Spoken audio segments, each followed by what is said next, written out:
Donc c'est reparti pour l'aventure, on reprend donc sur la route pour aller jusqu'à Téhéran depuis la ville de Rasht.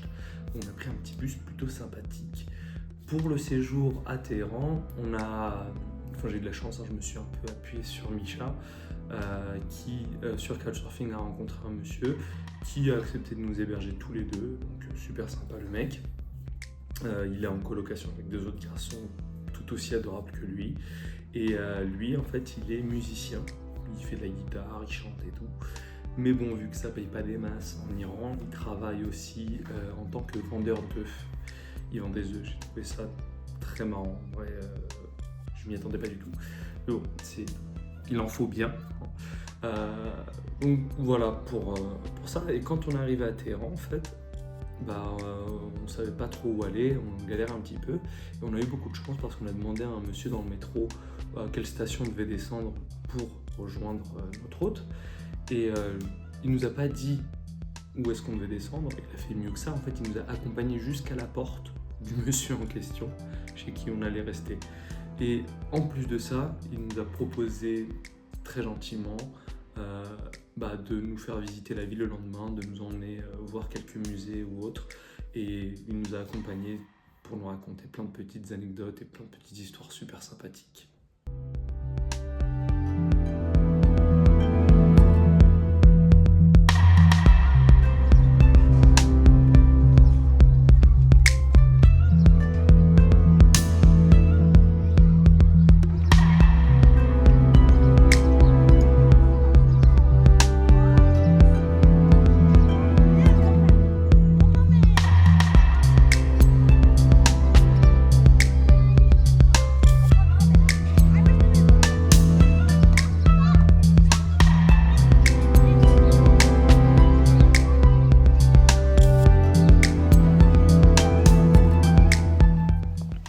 À mesure qu'on se balade et qu'on fait les oeufs dans la capitale, on s'est aperçu qu'il y avait la première exposition sur la musique au pied de la Milad Tower.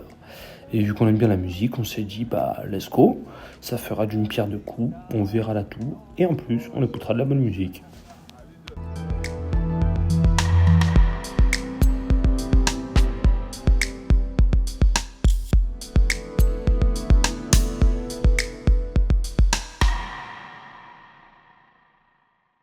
Okay, do some push-ups, do some push-ups. No, no. Quick, quick, quick. No. Work out.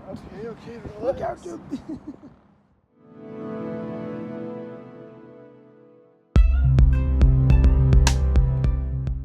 Donc dans le métro pour aller à l'exposition, on a rencontré des messieurs qui chantaient. En fait, c'était un groupe de musique qui s'y rendait aussi. Et ils nous ont pris sous leur aile pour nous montrer un petit peu tout ce qu'il y avait à voir là-bas, pour qu'on rencontre aussi différentes personnes. Et à un moment donné, on a même eu droit à un petit concert privé autour d'une table.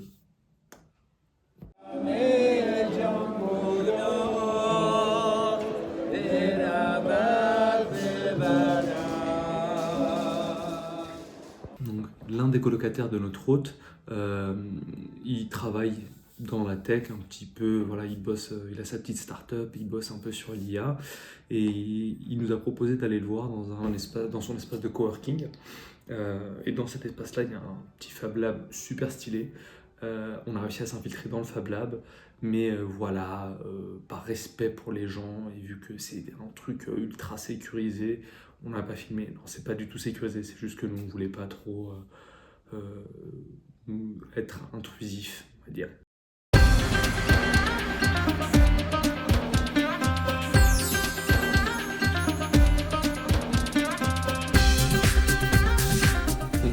En se baladant dans les rues de Téhéran, on a vu l'ancienne ambassade des États-Unis qui a été transformée aujourd'hui en musée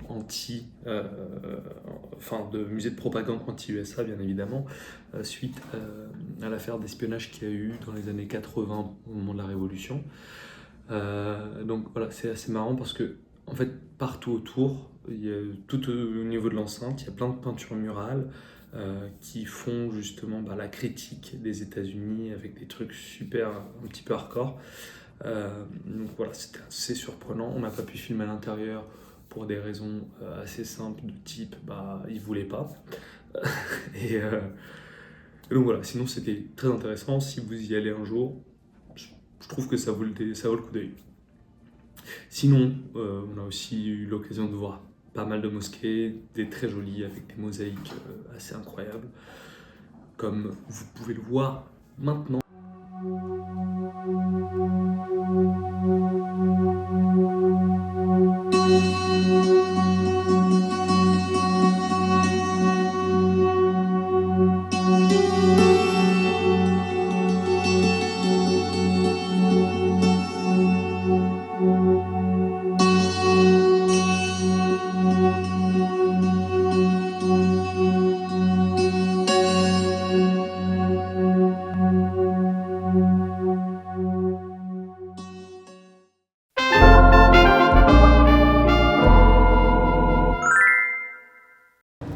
Petit instant street food, on mange un samosa qui est ma foi assez grand, pas très cher, moins de 1 euro le samosa.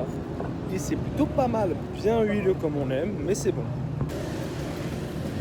Yeah, le moment est venu de traverser ça. On va voir comment ça se passe.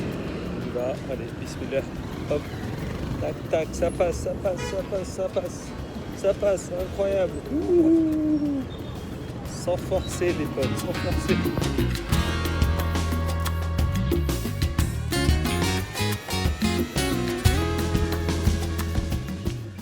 Donc voilà, on reprend la visite avec toujours plus de traversées compliquées et aléatoires. Mais bon, en même temps, quand on voit comment le feu rouge fonctionne, voilà, je peux comprendre que la circulation soit aussi aléatoire.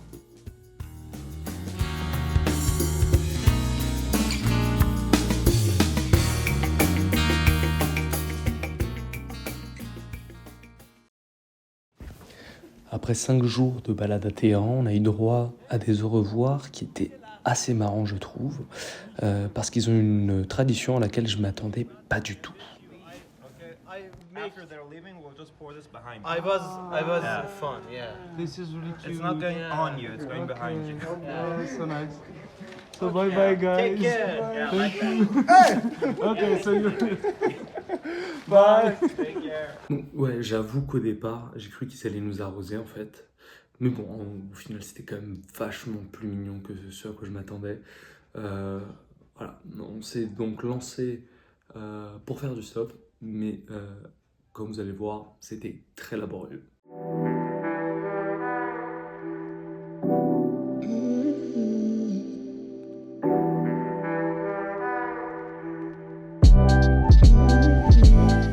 Ok, donc objectif, rejoindre Isfahan en autostop. Ça commence mal, on est parti à l'aéroport et il y a un espèce de taxi qui essaye de nous embarquer avec lui. On a passé genre 20 ou 30 minutes à lui expliquer qu'on n'avait pas de sous et qu'on voulait juste faire de l'autostop. Mais les gens ici en fait ils comprennent pas le concept d'autostop. Ils se disent mais pourquoi genre. Et il nous a dit si vous voulez je vous emmène à Isfahan et vous me payez là-bas. Started I think 3 hours ago. Mika, how do you feel about this? I'm a bit annoyed by the people. We started 3 hours ago with hitchhiking and we just made probably 10 kilometers.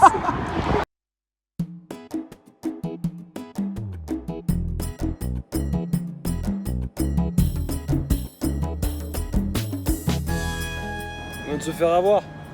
Le mec qui s'est arrêté, c'était un taxi. Du coup, en arrivant, il nous a demandé de payer et tout. Là, on s'est fait avoir.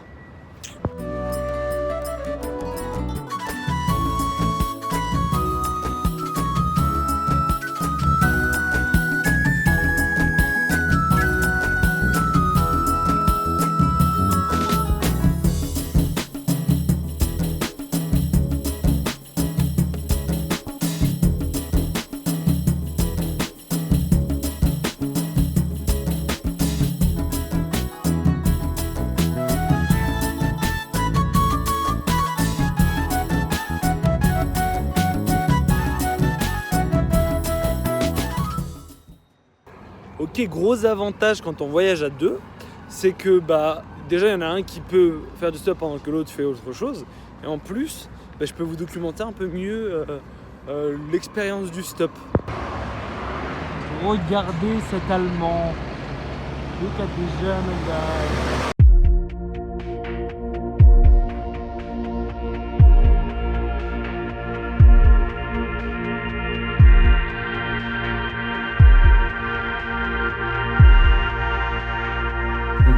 une fois encore, je me suis reposé sur les connaissances de Misha pour trouver un endroit où dormir. On est donc allé se reposer chez un retraité qui est adorable. En fait, c'est un ami de quelqu'un de la famille de Misha. Et donc voilà, ce monsieur, il a travaillé dans la gestion des eaux et en Allemagne et en Iran. Ce qui fait qu'il parle allemand, au plus grand plaisir de Misha. Et moi, j'essayais de comprendre, mais c'était compliqué, hein, encore une fois. Voilà, donc sinon, il nous a raconté plein de petites anecdotes, plein de petites histoires super sympas, super adorables sur les ponts, sur comment est-ce que, je sais pas, les systèmes d'irrigation, les trucs comme ça. Enfin, c'était vraiment super intéressant et voilà, il était adorable tout du long, vraiment en amour ce monsieur. Enfin bref, voilà, pour le coup, j'ai pu bosser un chouïa mon allemand, mais encore désolé Madame Leblanc, c'était pas fameux. Parce que voilà, mon manque d'assiduité dans ma pratique de cette langue, il m'a pas permis de comprendre grand chose. Mais bon, je me suis mis sur du Duolingo, donc ça devrait le faire d'ici quelques années peut-être.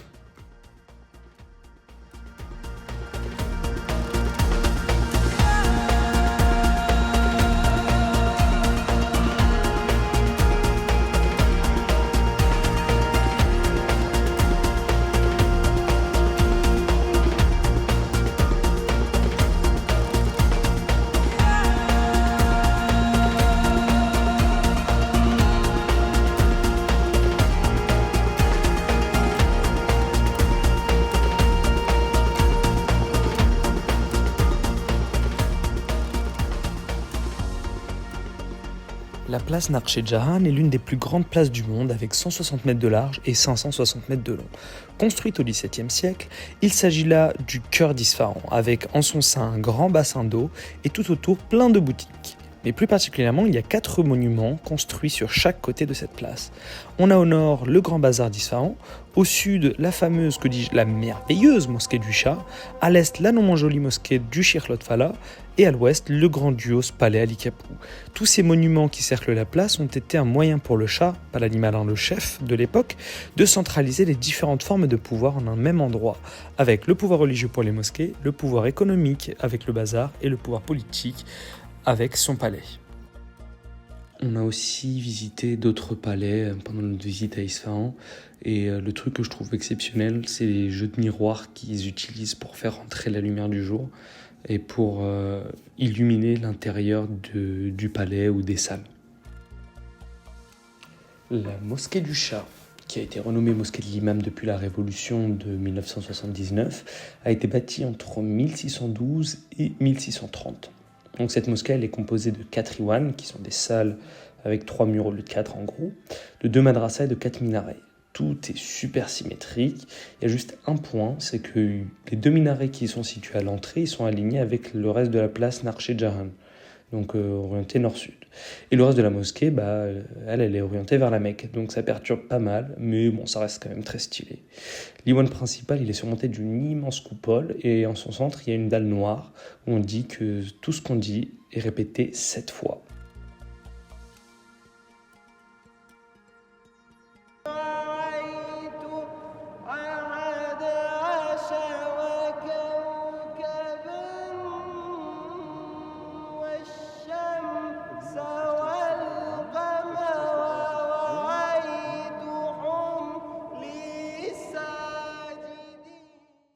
C'était beau, hein. Enfin bref. Concernant les décors, ils ont été réalisés selon différentes techniques céramiques, comme la mosaïque de la période timoride, je sais pas ce que c'est, ou encore la suerda seca, jamais entendu parler, mais aussi le haftrang, aucune idée de ce que ça peut être. Les finitions, elles sont un peu négligées sur les parties peu visibles, mais les détails sont impressionnants sur les façades et sur les dômes bien évidemment.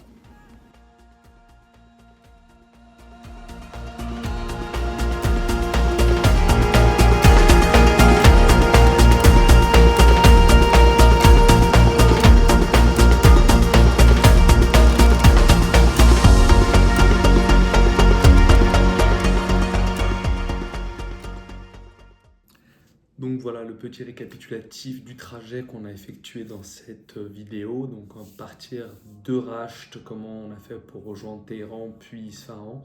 On a passé quelques jours à chaque fois.